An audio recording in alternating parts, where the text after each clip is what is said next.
Je pense que cette conférence sera un échec, première chose, si on ne sort pas de cette conférence plus engagé que jamais. Plus engagé, je ne parle pas de ceux qui m'assistent, mais nous-mêmes, en fait, d'ailleurs. En Afrique, il y a un adage qui dit, quand tu parles, l'oreille qui écoute le plus, c'est ton oreille, parce que c'est le plus proche. Donc, nous, le travail de discourir qu'on fait chaque fois, c'est, première chose, un travail pour nous-mêmes d'abord. Est-ce qu'on sort renforcé de ce travail? Est-ce qu'on sort renforcé de tout ce qu'on dit? Est-ce que cela nous renforce dans nos convictions? Et au-delà de ça, ce n'est pas la masse qui m'intéresse, moi. Mais c'est la façon d'exprimer, moi, mon engagement qui est intéressante. Et si cet engagement peut être communicatif aux autres et que les autres puissent le reprendre, tant mieux.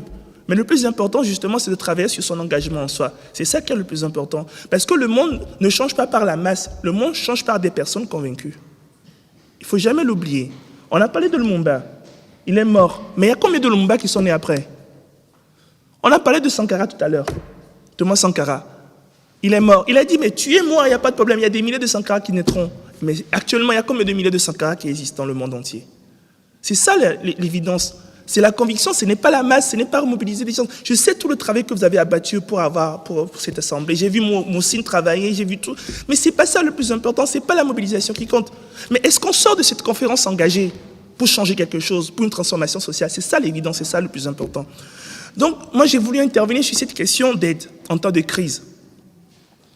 Parce que vous savez tous que nous sommes en crise. Nous sommes en crise, même en Belgique.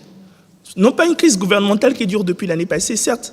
Nous sommes en crise globale, nous sommes en crise financière. Chaque fois, à la télé, à la radio, on nous parle de crise. On ne le réalise pas. Certes, parce que ça ne touche pas encore dans nos poches. On va le réaliser quand tout sera cher. Parce qu'on le voit de loin aussi. On le voit parce qu'il y a la Grèce qui est en train de faire, vous voyez, tellement de mouvements en Grèce parce qu'ils ont augmenté la TVA, la taxe sur la valeur ajoutée, ils ont augmenté les coûts sur l'alimentation et autres. Et des gens, s'ils n'arrivent pas à manger, ils n'arrivent pas à loger, ils n'arrivent pas à dormir. Et ils sont en crise. Mais nous, on parle de crise, c'est encore lointain, c'est pourquoi on n'est pas engagé. Mais je pense quand même qu'on doit en discuter beaucoup plus, parce que ça va arriver. On ne peut pas attendre que la crise arrive avant qu'on ne se réveille sur la crise. Il faut le voir. Il faut déjà penser à comment bloquer cette crise qui nous arrive. Et cette crise, on peut s'en sortir si beaucoup de citoyens sont plus conscientisés sur ça. Et c'est une crise qui vient du fait. Il y a une spéculation, il y a ce qu'on appelle la spéculation. Je ne sais pas si tout le monde ici sait ce qu'on appelle la spéculation. La spéculation, pour dire langage terre à terre, c'est le fait de faire de l'argent sur l'argent. Ou bien de faire de l'argent sur des idées, ou sur du rien du tout, sur de la surenchère, rien que de la surenchère. Sur des marchandises qu'on n'a pas, on renchérit, on crée de l'argent sur l'argent. Et il y a aussi la crise qui revient du fait aussi que tout le système actuel dans lequel nous nous trouvons est basé sur une chose. Est basé sur certaines personnes qui ont de l'argent, qui peuvent investir pour faire pas mal de choses et gagnent beaucoup plus d'argent, première chose. Et seconde chose, ceux qui n'ont pas d'argent, on va leur dire, allez prêter de l'argent. Allez prêter de l'argent. Et j'ai devant moi des frères et des sœurs, des gens qui sont majoritairement des musulmans, qui savent ce qu'on appelle le prêt et l'argent. Le prêt de l'argent et tout ce que cela entraîne, parce que vous avez peut-être lu sur ça. Nous sommes dans un système qui vit que de ça, du prêt, de l'argent et des dettes, des intérêts. Et cela crée des problèmes. Et cela, je le dis parce que vous avez beaucoup lu sur ça, mais moi ce qui me fait mal, c'est de voir des gens ici qui ont un Coran où on dit, attention, la dette c'est un problème. C'est tout un verset, un grand verset du Coran qui parle de ça. La dette c'est un gros problème. Le plus grand verset du Coran, ça ne parle que de la dette. Et Dieu dit dans ce verset, il dit, ceux qui font le prêt à intérêt, je leur déclare la guerre. Imaginez que Dieu ne dit pas, ceux qui adorent les fétiches, il ne leur déclare pas la guerre, ceux qui adorent les fétiches. Ceux qui adorent le christianisme, il ne leur déclare pas la guerre. Il dit, ceux qui font le prêt à intérêt, je leur déclare la guerre. Parce que ça crée quoi? Ça crée une crise sociale après. Et cela a entraîné une crise actuellement dans le monde. On le sait, on est dans une crise de la dette parce qu'on a fait du prêt à intérêt à des taux pas possibles pour des personnes. Ça fait qu'à partir du moment où certains n'arrivent pas à payer leur prêt sur l'immobilier, ça a entraîné tout le monde dans une crise. Et actuellement, la crise nous arrive à tout le monde. Même ceux qui n'ont pas prêté de l'argent sont obligés de payer cette crise, alors qu'on n'a pas prêté de l'argent. Mais alors, comment se fait-il qu'on est entré en crise alors? Est-ce que ce ne serait pas possible que ceux qui ont prêté de l'argent puissent payer eux-mêmes leur crise? Ça, c'est des questions qu'on pose, mais auxquelles on ne trouve pas encore satisfaction. Mais ce qui est très intéressant pour nous, l'Afrique, c'est que nous, l'Afrique, on est déjà dans une crise depuis 30 ans. Depuis 30 ans, on a une crise de la dette.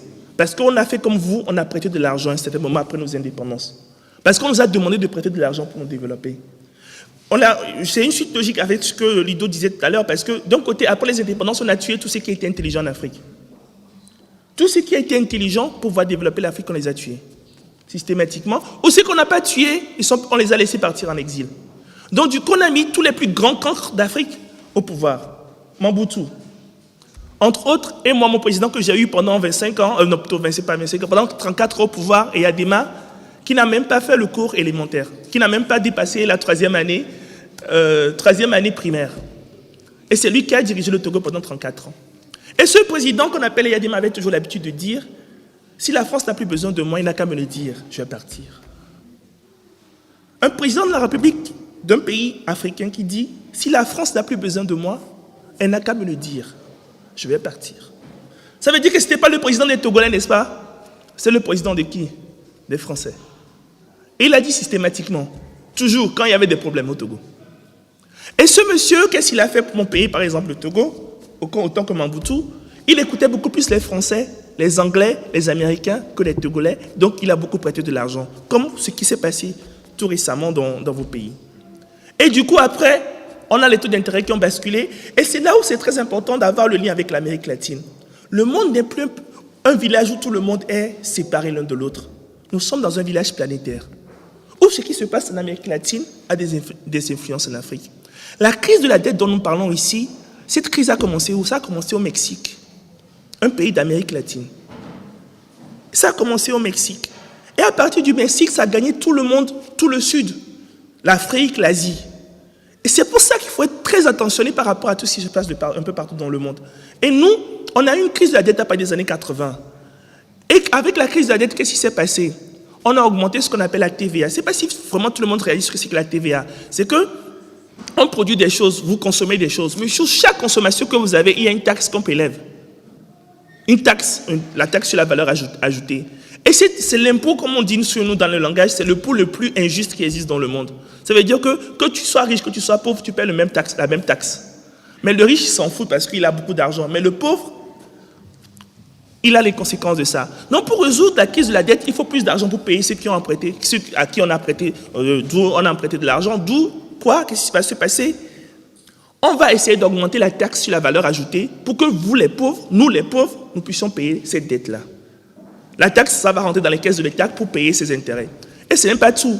On va nous dire, puisqu'on a toujours de l'argent à payer, on va dépenser moins pour l'éducation. On ne va plus embaucher des jeunes.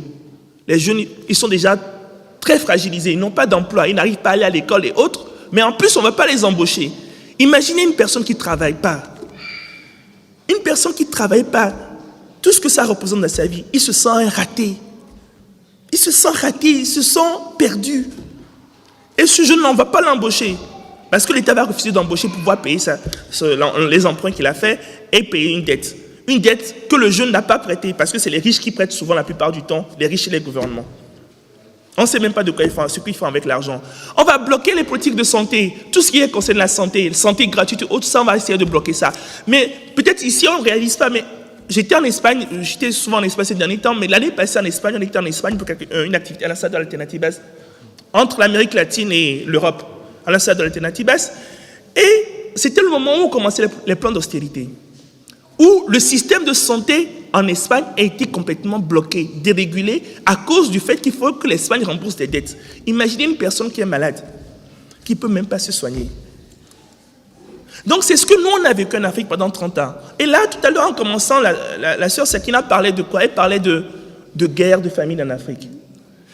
Des gens qu'on n'arrive pas à embaucher, on n'arrive pas à investir dans le pays parce qu'il faut payer plutôt les créanciers, il faut payer des dettes qui viennent des banques européennes. Donc tout l'argent qu'on gagne en Afrique en vendant nos ressources, on le ramène en Europe pour payer nos dettes. Comment tu veux qu'il n'y ait pas famine? Si notre argent que nous gagnons en vendant nos ressources, parce que les gens travaillent en Afrique, hein, ils travaillent, mais tout l'argent qu'ils gagnent, ça revient en Europe. Parce qu'il faut payer les banques qui nous ont prêté de l'argent à des dictateurs, comme Mobutu, comme Yadema, qui ont construit des châteaux avec. Comment vous voulez qu'il n'y ait pas de famine? C'est ça la question. Et comment vous voulez qu'il n'y ait pas de guerre dans le sens où le jeune homme qui n'est pas embauché, il se sent mal à l'aise. Il est une source de violence perpétuelle. Parce qu'une personne qui est mal à l'aise, une personne qui est en insécurité avec lui-même, il ne mange pas, il ne dort pas, il dort dans la rue. Vous voulez qu'il soit comment? Il soit violent. Il ne peut pas être violent. C'est ça la réalité. La réalité, c'est que dans nos milieux, dans nos sociétés, on a une crise généralisée, une crise générale liée à l'argent qui fait que les gens se sentent en insécurité par rapport à eux-mêmes et qui crée une violence et qui crée des guerres. Et ça crée des guerres parce que c'est sûr qu'il y a des gens qui ont de l'argent. Et ces gens sont les voir. Ils ont des décapotables. Ils ont des yachts. Ils veulent même aller jusqu'à la Lune. Ils veulent faire du tourisme dans l'espace. C'est ça la mode actuellement, aller faire du tourisme dans l'espace. On les voit, ces gens, ils sont là. En même temps, on a d'autres personnes qui crèvent, ils n'ont rien, ils dorment dans la rue. Et ce jeune, il va faire quoi? Il va aller voler, il va aller cambrioler. Mais ça ne suffit pas, il va prendre des armes, il va se révolter. Et lui, on l'appelle terroriste. C'est une réalité qu'on a vécue. Et c'est ça qui a déclenché des crises, des guerres en Afrique. C'est des guerres de répartition sociale. Mais si c'est comme ça ne suffisait pas, on a dépassé les guerres de répartition sociale dans les années 80. Parce qu'il y avait la crise de faim et tout ça, il y avait des guerres de répartition. Après, on est arrivé à des guerres de recomposition politique, comme la guerre au Congo. Pour moi, la guerre au Congo, c'est l'externalisation des guerres européennes. Parce que vous savez, depuis 60 ans, vous êtes un peu en paix. Il y a eu la guerre froide, certes, mais vous êtes en paix après la Seconde Guerre mondiale. Il n'y a plus de guerre en Europe. On a tout fait pour nous qu'il n'y ait plus de guerre en Europe, pour calmer la situation. On a eu le 11 novembre hier, fêter toutes les guerres qui ont eu lieu. Mais au lieu de vous faire vivre des guerres, non, on fait vivre ça au peuple africain, au peuple asiatique, au peuple latino-américain. Parce qu'il y a toujours des armes que vous produisez. Vous savez que la Belgique est un grand fabricant d'armes. Une partie de vos ressources, vous savez que ça vient des ventes d'armes que vous faites au sud. Vous nous aidez à nous entretuer. Parce que vous créez de l'insécurité, des gens qui ne sont pas en paix, ils vont venir acheter vos petites armes pour pouvoir faire la guerre. Et faire de la guerre, pourquoi? Pour que vous puissiez mieux dominer le Congo, l'Est du Congo. Et je vous recommande d'aller au Congo. Je suis en Belgique, en France, je ne dirais pas ça. Mais en Belgique, je vous recommande d'aller au Congo. Vous allez voir ce que c'est que ce pays. Par rapport à vos origines aussi, je vous recommande aussi cela. Le Congo, c'est catastrophique, ce pays. C'est catastrophique. Tu es à l'Est, tu ne peux pas savoir ce qui se passe au centre. 2000 km entre là où on était à Bukavu. On avait 2000 km avec Kinshasa. 2000 km, c'est tout un continent, ce pays. Et ce pays a été dominé par 30 000 km². La Belgique. Et ce pays, ouais, c'est faux, c'est la réalité. Ce gros pays a été dominé par 30 000 km². Systématiquement, pour le maintenir en bas, en terre, on crée une guerre. Parce qu'il faut faire partie de Mobutu qu'on a soutenu. Avec les Américains, les Sud-Africains, les Rwandais et tout ça, pour pouvoir mieux partitionner le Congo, qui fait que c'est un pays toujours instable. Un pays instable, alors qu'il est riche. Qu'est-ce que vous voulez que sa population fasse? Sa population va partir de ce pays. Sa population va vouloir sortir de la merde, parce que personne ne veut vivre dans la merde. Personne ne veut vivre dans l'insécurité. Tout le monde veut manger, tout le monde veut dormir. Du coup, ils font quoi? Ils quittent, ils marchent, ils traversent le désert. Ils se jettent dans la mer. Parce qu'ils veulent s'en sortir. Et je vous recommande cette chanson de Tiken Jah Fakoly, Ouvrez les frontières. Je ne sais pas si vous connaissez Tiken Jah Fakoly ici. Et il dit, tu connais aussi Tiken Jah Fakoly. Il dit, nous aussi, on veut connaître la chance d'étudier, la chance de voir nos rêves se réaliser. On veut un beau métier pour pouvoir voyager, connaître ce qu'on appelle liberté. C'est ce que vous avez ici, n'est-ce pas? C'est ce qu'eux n'ont pas là-bas. C'est ce que nous n'avons pas là-bas. C'est ça. On est obligé de partir, on est obligé de se jeter dans la mer. Parce qu'il y a une insécurité qu'on crée, parce qu'il y a la guerre qu'on crée, parce qu'on vient nous voler nos richesses, parce qu'on doit payer une dette. Et ça, on l'a vécu pendant 30 ans, et systématiquement, c'était vraiment horrible. Et même si ça ne suffit pas maintenant, comme on ferme les frontières, et même que maintenant, les frontières ne se limitent pas seulement à l'Europe, on crée des frontières en Afrique, on appelle ça le Frontex. Ça veut dire qu'actuellement, moi, Togolais, je ne peux pas aller au Burkina. Vous savez pourquoi je ne peux pas aller au Burkina? Parce que la France a signé un accord avec le Burkina, les accords de gestion concertée des flux migratoires, qui fait que le Burkina empêche tous les Togolais, les gens du Cameroun et autres, de venir au Burkina pour passer, pour aller jusqu'au désert, pour aller en Europe. Maintenant, la frontière de la France n'arrête pas en France, ça s'arrête jusqu'au Burkina. On empêche les gens de pouvoir bouger, de pouvoir migrer. Donc on a vécu des crises. Mais tout ça, c'est à un seul but. Le seul but de ces crises, c'est il faut maintenir nos sources d'approvisionnement pour que les gens puissent toujours manger en Europe, les gens puissent toujours être riches en Europe. Parce que sans l'Afrique, que serait l'Europe? Je vous pose la question. En France, je pose souvent cette question. Que sera la France sans les blacks? Sans les beurres? N'est-ce pas? Que serait la France? Je leur pose la question. Et moi, je reviens de Paris, là, où je suis en débat. Lundi, lundi passé, on était au Conseil régional d'Île-de-France, la région Île-de-France, Paris, tout ça, pour discuter avec les conseillers régionaux. Parce qu'il y a une chose qu'ils refusent d'admettre, la dette écologique. C'est fou, on a discuté, mais on n'est pas arrivé à les convaincre. Et hier encore, j'étais en conférence sur cette question. La question du nucléaire en France. En France, actuellement, le débat, c'est est-ce que le PS va être d'accord avec les Verts pour sortir du nucléaire? Pour faire alliance pour les prochaines élections. Et on parle d'indépendance énergétique. Aujourd'hui encore, Jean-Marie Copé a sorti cette phrase, pour la France, il faut le nucléaire. Alors, ils disent, pour notre indépendance énergétique, il faut maintenir les centrales nucléaires. Alors moi, je leur pose la question de savoir, est-ce que vous, la France, pouvez vous dire indépendant énergétiquement, quand pour faire des centrales nucléaires, il vous faut l'uranium, et l'uranium, vous le prenez où? Où est-ce qu'ils prennent l'uranium? Vous savez où est-ce que la France prend l'uranium? Au Niger. Et alors, ils parlent d'indépendance énergétique. Ça veut dire quoi? Pour eux, le Niger, c'est la France. Hein? Et vous pensez que la France va laisser quelqu'un au pouvoir qui ne puisse pas assurer l'approvisionnement par la France en uranium au Niger? Quelqu'un qui arrive au Niger qui dit maintenant c'est fini, vous n'allez plus avoir l'uranium, qu'est-ce qu'on va lui faire? On parle d'indépendance énergétique. Alors je leur ai posé la question hier, vous pensez ça? Et même ils ne se posent pas la question. J'ai eu un débat fou avec un maire de France jeudi soir à cause de ça aussi, à cause de ces problèmes d'alternatives.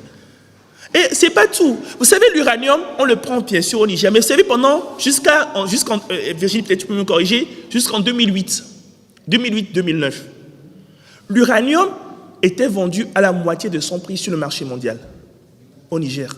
C'est-à-dire, le Niger a de l'uranium. Le prix de l'uranium sur le marché mondial est fixé dans les bourses. Mais la France, pour acheter l'uranium au Niger, il achète ça au prix mondial, à la moitié du prix mondial. Pas au prix mondial, à la moitié du prix mondial. C'était la base. Vous savez, le premier président du Niger s'appelle Hamani Diori. C'est une histoire très intéressante aussi. Toutes les histoires des présidents des chefs d'État africains, il fallait vraiment les connaître. C'est des histoires formidables. Hamani Diori a été placé par la France. Mais dans les années 70, les années 70, il a voulu remettre en cause le contrat qui le liait avec la France. Il a voulu changer les termes du contrat. On l'a assassiné, on l'a remplacé par Séné Kounché. Un monsieur qui n'a pas dépassé le cours primaire non plus. Un militaire de carrière, ancien tirailleur sénégalais, qui devient président du Niger. À cause de l'uranium. Chaque fois qu'il y a des révoltes touareg au Niger, c'est à cause de l'uranium. C'est les guerres, comme je dis, les guerres de déstabilisation de pays. C'est comme ce qui se passe au Congo actuellement. Et actuellement, qui est le président du Niger? Un ancien d'Areva. Areva, c'est la grosse entreprise qui exploite l'uranium au Niger. Et ça veut dire que c'est Areva qui installe même les présidents au Niger. Parce que c'est moi qui exploite votre ressource. Et jusqu'à maintenant, c'est maintenant qu'ils ont relevé un peu le prix de l'uranium. Et jusqu'à maintenant, l'uranium ne se vend pas toujours au prix mondial. Hein. Le Niger ne vend pas son uranium au prix mondial. C'est toujours 60%, 70%. Parce qu'il faut toujours approvisionner l'Europe en centrales nucléaires, dans vos centrales nucléaires, pour avoir de l'énergie. Donc, je me pose une question. Voilà tout ce qui se passe en Afrique. Voilà toutes ces dettes. Est-ce que l'Afrique a resté bras croisés par rapport à tout ça? C'est la question qu'il faut. Et c'est ça qui me fait mal, quand on me parle d'aider l'Afrique. Comme si les Africains étaient là, bras croisés, en train de regarder qu'on les aide. Quelle insulte! Vous pensez que les Congolais sont restés bras croisés quand Mobutu était arrivé au pouvoir? Demandez si c'est passé en 68 avec les étudiants congolais. En 68. Mobutu les a tous mis dans l'armée. Il a fermé l'université. Et combien ont été tués? Demandez ce qui s'est passé au Togo dans toutes ces années où il y a des gens qui nous dictaient ces lois. On est rentré, on a fait des casses, on a protesté, on voulait qu'ils partent. On a envoyé l'armée, une armée togolaise qui est formée par les coopérants militaires français pour tirer sur nous. J'ai eu des camarades qui ont été emprisonnés, j'ai eu ma tête qui a été cassée. Aucun peuple ne reste à mort par rapport à toute dictature ou bien à la souffrance. Tous les peuples veulent changer, veulent sortir de la souffrance. Ce qui se passe en Amérique latine, c'est un exemple. L'Amérique latine, c'est combien d'années? Ils ont fêté le bicentenaire de beaucoup d'indépendances ces derniers temps. L'année passée, on fêtait les 59, ils fêtaient les bicentenaires. Et nous, on a essayé de faire un lien avec l'Amérique latine en voyant comment est-ce qu'on pouvait ensemble sortir ensemble. Parce que l'axe Amérique latine-Afrique, il faut le renforcer, selon nous. Mais pendant 200 ans, ils font que lutter. Et maintenant, il y a des présidents qui sont arrivés, qui disent, nous comprenons notre peuple. Pendant 200 ans, il a fallu 200 ans de lutte pour arriver à avoir des petits éclaircies. Encore qu'il y a beaucoup à dire sur ces présidents, certes, mais pour avoir des petits éclaircies, il a fallu 200 ans de lutte. Nous, en Afrique, en 50 ans d'indépendance, combien de luttes on n'a pas eu? Combien de jeunes n'ont pas été tués? Et il y a des gens qui sont arrivés jusqu'à arriver au pouvoir comme Thomas Sankara. Qu'est-ce qu'on a fait de Thomas Sankara? Est-ce que vous connaissez tous Thomas Sankara ici? Est-ce que tout le monde connaît Thomas Sankara? Mais à cela, je vous rappelle toujours vos origines, mes frères, mes sœurs. Si on ne sait pas où on va, il faut savoir d'où on vient pour être fier d'être d'origine africaine. Et vous savez, en Afrique, la diaspora africaine fait partie de la 6e région en Afrique. Selon l'Union africaine, la diaspora africaine fait partie de la 6e région africaine. Thomas Sankara, c'est un jeune qui est arrivé au pouvoir. Il venait du pays le plus pauvre de la planète, le Burkina Faso à l'époque. C'est le pays le plus pauvre qui puisse exister. Il est arrivé au pouvoir. Il a dit, l'aide, je n'en veux pas. Ce que je veux, c'est que nous travaillons pour pouvoir développer ce Burkina. Et qu'est-ce qui s'est passé? Effectivement, vous connaissez la Banque mondiale, le Fonds monétaire international, n'est-ce pas? C'est eux qui sont censés nous apporter de l'aide. Ils lui ont coupé les vivres. Parce qu'il a été révolutionnaire, il voulait tout faire par lui-même, par sa population. On lui a coupé les vivres, on dit on ne te donne pas d'argent. Qu'est-ce qu'il a fait? Il a dit il n'y a pas de problème. Tant qu'il y a des hommes, on peut changer un pays. Il lance des campagnes pour l'éducation pour tous. Il fait éduquer un maximum, il remet beaucoup de jeunes d'élèves à l'école. Il lance une opération qu'on appelle l'opération vaccination commando. Parce qu'il y avait un problème de santé énorme au Burkina. Il lance l'opération vaccination commando. En un mois, il fait vacciner tous les enfants au Burkina Faso. C'était du jamais vu en Afrique. Du jamais vu. Et sans l'aide de la Banque mondiale du Fonds monétaire international, il met tous les militaires au travail, tous les citoyens au travail, on vaccine tous les enfants au Burkina Faso. Vous allez lire les rapports de l'OMS sur ça, sur cette opération. C'est la première fois qu'on a réalisé quelque chose comme ça en Afrique. Et l'OMS sort un rapport pour féliciter Thomas Sankara. Thomas Sankara, parce qu'il est trop intelligent, on le fait quoi? On doit le tuer. Après, on nous dit, vous ne voulez pas vous développer? Il faut toujours de l'aide. Les pauvres, ceux qui sont en famine. Non, c'est pour juste vous dire que c'est une politique systématisée pour garder des gens toujours mendiants, pour pouvoir toujours exploiter leurs richesses. Je vous dis, les Africains ne sont pas restés bras croisés, c'est pourquoi des Tunisiens se sont levés. Parce qu'il y avait un jeune qui était en insécurité. Ce jeune, je tiens toujours à ce qu'on lui rende hommage, Mohamed Bouazizi. Quand on parle maintenant des révolutions Maghreb-Machrek, du printemps arabo-berbère, quand on me parle du mouvement des indignés, souvent on ne fait pas référence à Mohamed Bouazizi, ça me fait très mal. Si nous l'oublions, c'est le tuer 2 fois. Il ne faut pas oublier Mohamed Bouazizi. Qu'est-ce qui s'est passé? Il était en insécurité, il a eu son bac, il n'avait pas d'emploi. Il s'est démerdé, il avait son étalage de légumes, de maraîcher. On vient lui arracher sa seule source de vie. C'est ça l'insécurité dans laquelle on vit. Sa seule source de vie, on l'arrache ça. Parce qu'il y a des militaires, parce qu'il y a des policiers en Tunisie. C'est un état policier, la Tunisie. C'est toujours un état policier. Moi, je dis que c'est toujours un état policier. Ce n'est pas encore changé totalement. On vient lui arracher ça. Il est comment? Il était en insécurité. Il est pratiquement plus qu'abattu. Il fait quoi? Il se brûle.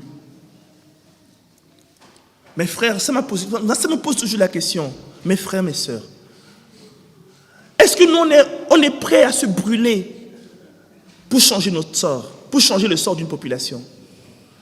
Une personne, il était tellement désespéré jusqu'à se brûler. Regardez ce que cela a entraîné dans le monde. Alors, quand je suis parti en Tunisie, je leur ai dit, mais qu'est-ce que vous avez foutu comme merde dans le monde? Quelle merde vous avez foutu dans le monde, quoi? Un jeune qui se crame, une population qui se met en branle. Regardez comment tout le monde a changé maintenant. On ne parle que depuis 1 an. Ça, c'est la force. Ça, c'est la force de l'Afrique. Maintenant, je vais terminer en posant une autre question qui nous vient de la révolution tunisienne, justement.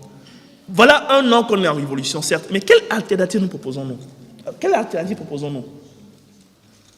Certes, grâce à nous, maintenant, tout le monde sait ce que c'est que occuper des espaces, la place Tahrir, le mouvement des indignés. Certes, on a montré au monde une autre façon de se révolter, de changer les cours des choses. Mais quelle alternative on propose dans le monde? Est-ce que c'est l'alternative islamo-capitaliste?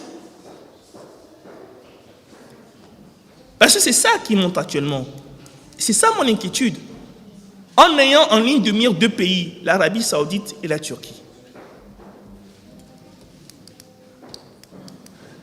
L'Arabie Saoudite et la Turquie. C'est tout un débat. Parce que le modèle Arabie Saoudite, c'est le modèle qu'on nous vend, que l'Amérique nous vend. Vous imaginez le grand Amérique, les États-Unis d'Amérique, qui soutiennent l'Arabie Saoudite. Pourquoi?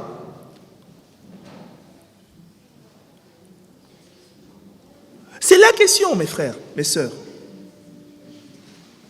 Parce que l'Arabie Saoudite ne joue que le jeu américain. Donc on veut garder au pouvoir, au Maghreb, malgré les crises, malgré les révolutions, tous ces pouvoirs, même s'ils sont genre barbus ou voilés, qui soutiennent toujours les États-Unis et qui protègent les intérêts des États-Unis. Attention, quelles sont les alternatives que nous proposons? Attention, c'est un défi, c'est maintenant qu'il faut y réfléchir. Et c'est maintenant qu'il faut aller en Tunisie. Parce qu'il y a une grande diaspora tunisienne. Il y a des gens, des personnes, des jeunes qui sont intelligents, qui sont d'origine tunisienne, qui peuvent apporter à la Tunisie actuellement, réfléchir, aller souffrir. Parce qu'on ne crée rien sans souffrance, ça c'est clair. On ne crée rien sans souffrance. Il faut souffrir, il faut dormir par terre.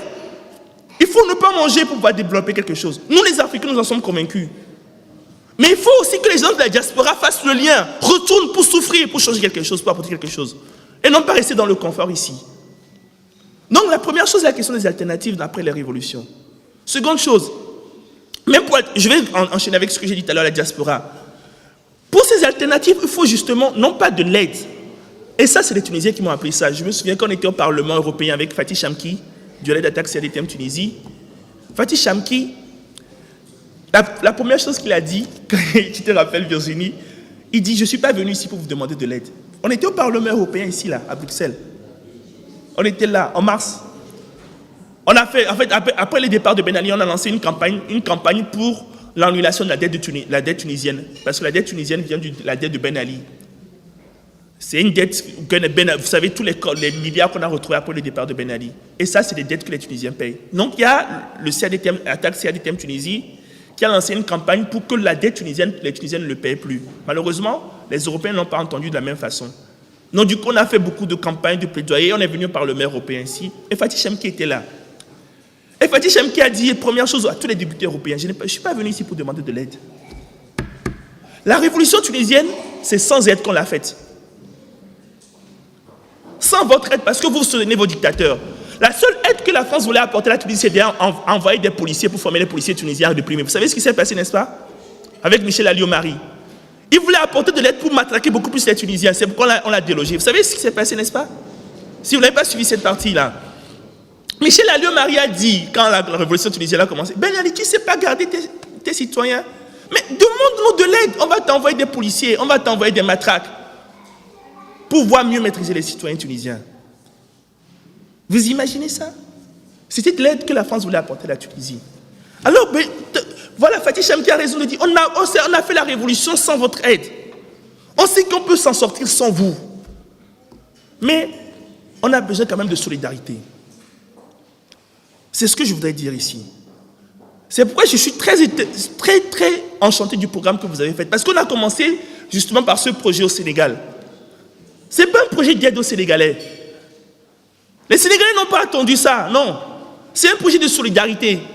Parce que la solidarité est importante dans le monde. Et ça, il faut le souligner. Que ce soit ici en Bruxelles, en Belgique, ou à la gare du Midi, je vois tous ces gens qui tombent par terre, des drogués, des alcooliques, qui ont besoin de votre solidarité, que ce soit au niveau international. La solidarité est une nécessité. Sans solidarité, on ne peut pas avoir un monde juste épanoui. On a besoin de solidarité, c'est dans l'alimentaire. On a besoin de solidarité, certes, même pour le logement, mais on a besoin de solidarité aussi dans les luttes. Et je pose toujours la question, combien d'actions vous avez menées ici pour soutenir les luttes en Tunisie, au Sénégal, au Maroc. Au Maroc, quelque chose de super qui s'est passé au Maroc, à Tanger. Je ne sais pas si vous connaissez tous la ville de Tanger ici. Vous connaissez la ville de Tanger, n'est-ce pas? Vous savez ce qui s'est passé à Tanger? Tout récemment, là, en mars. Et c'est ça, même c'est ça que la question que je pose à la diaspora. Vous êtes ici, vous avez les médias, vous avez Internet, ce que moi je n'ai pas au Togo. Gratuit, dans vos maisons. Est-ce que vous êtes informés de ce qui se passe dans vos pays d'origine? Vous les avez oubliés à cause de la société de consommation. Vous ne les soutenez même pas. À Tanger, l'eau a été privatisée. Privatisée pour qui? Pour donner à qui? À Veolia. Veolia a créé un groupe qu'on appelle Amendis avec des fonds marocains pour exploiter l'eau, un don de la nature. Pour se faire de l'argent sur l'eau. Les gens de Tanger ont souffert pendant des années de ça, mais ils n'ont pas baissé les bras. Ils ont fait des luttes, ils ont fait des mobilisations. On était là-bas en avril, on était là-bas avec Myriam et autres, on était là-bas pour les universités d'Attaque Baroque. Quand ils ont fait un grand mouvement, il y avait le mouvement du 20 février, ils ont fait un grand mouvement de mobilisation et finalement, l'État marocain a retiré le contrat de Veolia à Tanger pour rendre l'eau publique. Et ça, ils n'ont pas attendu votre aide pour faire ça. Ils se sont mobilisés. Mais quelle solidarité la diaspora marocaine a fait avec eux? Avec les gens de Tanger. On a besoin de solidarité dans les luttes. Au-delà de l'humanitaire. L'humanitaire est nécessaire. Je ne peux pas dire que l'humanitaire n'est pas nécessaire, certes, mais ce n'est pas l'humanitaire de mendicité, non. Quand je reçois des stagiaires au Togo ou bien des bénévoles au Togo pour des chantiers, je leur dis, je ne veux pas de votre mendicité. Et dès qu'ils arrivent à Lomé, on leur donne une formation. Ils peuvent vous en parler, ceux qui sont venus à Lomé. On leur donne une formation qu'ils n'ont jamais reçue. J'ai même été étonné, il y a quelques années, l'année passée en France, il y a des formations que j'ai données à des Français, ils sont revenus donner ça en France, et après j'ai vu ça par hasard dans une formation que je devais donner. On leur donne une formation pour leur dire non, ce n'est pas la mendicité qu'on veut ici. Vous avez des choses à apporter parce que vous êtes des humains, nous aussi nous avons des choses à apporter, travaillons ensemble. On a besoin de solidarité dans le monde, au niveau local comme au niveau international. Ça, c'est une réponse qu'il faudrait réfléchir. Comment gérer cette solidarité? Ça, c'est une question qui est posée à tous et à toutes. Et ensuite, pour terminer, je ne sais pas si ça a été distribué, je voudrais revenir sur un appel qu'on a lancé la semaine passée au Mali. Au Mali, il y avait le Forum des peuples. C'est le Forum des peuples. Les gens dont on n'entend jamais parler. Parce que souvent, les gens dont on entend parler, c'est la Chine. N'est-ce pas? Parce qu'ils sont riches. C'est la Russie, c'est les États-Unis. Et ils ont souvent un club qu'on appelle le G20, qui était en réunion la semaine passée. Je ne sais pas si vous avez entendu parler de ça. Ils sont en réunion pour voir comment on peut mieux gérer le monde, ou bien comment on peut mieux s'enrichir. Mais à cette réunion du G20, est-ce qu'on a invité les Maliens? On n'a pas invité les Maliens, on n'a pas invité les Togolais. Or, c'est ces populations qui permettent au monde de s'enrichir chaque jour. Donc nous avons décidé de faire un forum des peuples. Il y a eu un forum des peuples européens qui a eu lieu à Nice. Et nous, on a décidé de faire un forum des peuples africains parce qu'on ne pourra pas avoir de visa pour venir en Europe. On ne va pas avoir de visa pour venir en Europe, certes. Donc nous, on va faire un forum dans le village qu'on appelle Nyono. Et ce village, je vous assure, le village de Nyono, c'est même pas un village, c'est une ville. Le cercle, c'est tout un cercle et c'est la ville principale de ce cercle. Cette ville, vous savez dans quelle eau ils boivent là-bas? C'est de l'eau de boue, l'eau boueuse. Au 21e siècle, moi je suis arrivé dans cette ville, j'ai vu l'eau qu'ils buvaient, j'ai crié, subhanallah. Et on est parti là-bas, on a mobilisé près de 1000 personnes pour discuter du sort du monde et des problèmes qu'ils ont, notamment le problème de l'accaparement des terres. Parce que vous savez maintenant, pour s'enrichir, ce n'est plus avec l'eau, avec l'uranium, avec l'or, avec le diamant africain qu'on vient s'enrichir. On vient s'enrichir maintenant avec les terres africaines. Vous voyez des grands pays comme la Corée, je vais finir, n'en fais pas, comme la Corée, il y a tellement à dire. Comme on dit en Afrique, c'est Victor Nzouzi, comme on dit en Afrique, quand l'esprit descend, quand on veut l'arrêter, ça crée des dommages. Donc, c'est un de mes grands frères africains qui m'a appris ça, congolais, Victor Nzouzi qui m'a appris ça. Il faut laisser l'esprit finir son œuvre avant que l'esprit ne reparte. Voilà. Donc, du coup, ils viennent, mais Mais c'est ça, c'est grave ce qui se passe, mes frères. Vous voyez, il y a un nouveau État qui est né, le Sud-Soudan. Vous connaissez, non? Le Sud-Soudan. Vous savez tout ce qui s'est passé au Soudan avec l'histoire du Darfour, tout ça là. Et la partition du Soudan. Dès que l'État Sud-Soudan est né, ils sont tous allés pour signer des contrats. Pour acheter des terres de Soudan sur 30 ans. Sur 30 ans. Toutes les richesses du Soudan n'appartiennent plus au Soudan, du Sud-Soudan. Ce nouveau pays qui est né en même temps là, on l'a déjà vendu. On l'a déjà vendu. Qui n'est même pas encore membre de l'ONU, hein? On l'a même déjà vendu. Et au Mali, le pauvre Mali, on vend ses terres aux riches. Parce que comme si les Maliens ne pouvaient pas utiliser leurs terres à bon escient. Donc à Nyono, il y a ce problème. Nous, on est parti à Nyono, on a fait un grand rassemblement contre le G20. Et on a sorti un appel. Cet appel, vous l'avez peut-être dans la main. Je vous demande de le lire avec attention. Et surtout une partie, parce que nous appelons à quelque chose. L'année prochaine, il y aura 25 ans que Thomas Sankara a été assassiné. 25 ans. Et nous, on dit on ne veut pas se taire. Thomas Sankara, avant sa mort, il a demandé quelque chose. Si vous ne connaissez pas Thomas Sankara, allez sur Internet, tapez Thomas Sankara. Vous allez voir et vous allez lire, vous allez l'écouter, Thomas Sankara. Thomas Sankara a demandé à ce que tous les peuples du monde entier s'unissent contre la dette. Ce n'est pas un musulman, Thomas Sankara. Même dans ce discours-là, aux Nations Unies, il parle du Coran et de la Bible. Et enfin, pour terminer, je vous demande à tous de voir votre consommation, mes frères, mes sœurs. Votre consommation, c'est ça qui nous tue. Parce que vous pensez que l'électricité est illimitée. Vous pensez que tout ce que vous avez, c'est illimité. Rien n'est illimité dans ce monde. Même la vie a une fin, la mort. Tout est fini en ce monde. Les ressources sont limitées. Et c'est à cause de votre consommation qu'on tue des gens. C'est à cause de votre consommation de viande que la Terre aussi a des problèmes. Changement climatique. Revoyons notre consommation, créons des alternatives pour pouvoir nous en sortir ensemble et sauver le monde. Je vous remercie. C'est une petite leçon d'une histoire passée, une histoire qui s'est déroulée il y a maintenant 50 ans, en 1960, où l'Occident a aborté le processus de décolonisation du Congo en éliminant le gouvernement congolais, démocratiquement élu et dirigé par le Premier ministre Patrice Lumumba. Bon, on peut se demander pourquoi parler d'une affaire qui s'est déroulée il y a 50 ans. Je crois que les racines des problèmes qui sont actuellement très graves au Congo et en Afrique centrale, ces racines-là se trouvent là, dans cette période-là. Et deuxièmement, moi je crois que pour trouver une issue un peu sûre, il faut apprendre les leçons de la vie et de l'œuvre des dirigeants politiques comme Lumumba pour forger une voie en avant et pour sortir de cette misère généralisée que connaît l'Afrique aujourd'hui. En fait, quelle est l'histoire de ce qui s'est passé en 60?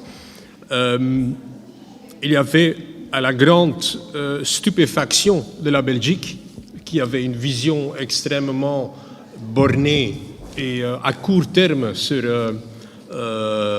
ses possessions africaines, qui a cru qu'il pouvait encore coloniser l'Afrique pendant des décennies et des décennies, bien que autour un peu partout dans le monde, il y avait des empires coloniaux qui étaient en train de s'écrouler. Eh bien, à la stupéfaction de la Belgique, il y avait une révolte qui s'est explodée en 1959 au Congo, avec un mouvement de la population qui exigeait une indépendance à court terme. Et la Belgique avait organisé des élections. Elle a cru que la plus grande majorité de la population allait voter pour des politiciens dociles, pro-belges, qui allaient continuer, après une indépendance, le pouvoir et accepter le pouvoir des sociétés coloniales. Eh bien, ça ne s'est pas produit. À la stupéfaction de la Belgique, Patrice Lumumba a pu former un gouvernement. Patrice Lumumba n'était pas un communiste, comme on avait dit à l'époque. Il y a toute une sorte de diabolisation qui s'est produite à l'époque. À l'époque, on disait que si on voulait diaboliser quelqu'un, qu'il était communiste. Aujourd'hui, on dit qu'on est un terroriste. Mais en fait, c'est le même mécanisme. Quand vous voyez le programme de Lumumba, c'était un programme authentiquement nationaliste. Lumumba voulait une indépendance, une vraie indépendance, une indépendance qui devenait concrète pour la population, qui allait bénéficier la population, et par conséquent, il s'opposait à les super profits dont profitaient les sociétés coloniaux, essentiellement belges à l'époque. Et c'est justement pour ça que la Belgique a décidé d'en finir avec le gouvernement Lumumba. Et très vite, les Américains ont soutenu la Belgique dans cette action. Pourquoi ? À l'époque, en 1960, il y avait 16 pays africains qui allaient accéder à l'indépendance. Et on avait peur qu'au Congo, qui est un pays immense, avec des richesses immenses, le Congo a une superficie de 82 fois la superficie de la Belgique, qui avait dans le sous-sol des richesses immenses, de l'uranium, vers le diamant, le cuivre, le laiton, le manganèse, etc. On avait peur que si Lumumba allait réussir à vraiment établir une indépendance qui allait bénéficier à la population, qu'à ce moment-là, ça aurait joué ça aurait eu une forte attraction un peu partout en Afrique. Et en 1960, il y avait encore des empires coloniaux, comme celui du Portugal, qui colonisait encore de l'Angola jusqu'à Mozambique. Il y avait le système d'apartheid en Afrique du Sud, qui avait beaucoup de problèmes en 1960 parce qu'il y avait un début de mouvement de protestation par l'ANC dirigé par Mandela. Et aussi dans le monde Afrique arabe, il y avait eu des rébellions, des révolutions où étaient venus au pouvoir des dirigeants comme un Ben Bella en Algérie ou un Nasser en Égypte qui allaient récupérer le patrimoine national qui à l'époque était contrôlé par l'Occident. Donc on avait peur d'une conflagration, que cet exemple de nationalisme de Lumumba allait infecter toute l'Afrique. Et c'est pour ça que les Américains et les Belges, main dans la main, ont combattu le gouvernement Lumumba. Et pour cela, essentiellement, ils ont fait plusieurs choses. D'abord, il y a eu une intervention militaire par la Belgique et ils ont organisé la sécession du Katanga, qui était la plus riche province du pays, justement pour affaiblir le gouvernement central. Et ensuite, on a fait appel aux Nations Unies, les Nations Unies qui étaient contrôlées essentiellement par les États-Unis, qui sont intervenus dans le pays pour affaiblir et pour combattre le gouvernement Lumumba. À la fin, donc 7 mois après cette indépendance, la popularité de Lumumba était aussi forte qu'au début. Il avait été déposé par un coup d'État militaire, mais il risquait de revenir au pouvoir et alors on a décidé pour l'éliminer.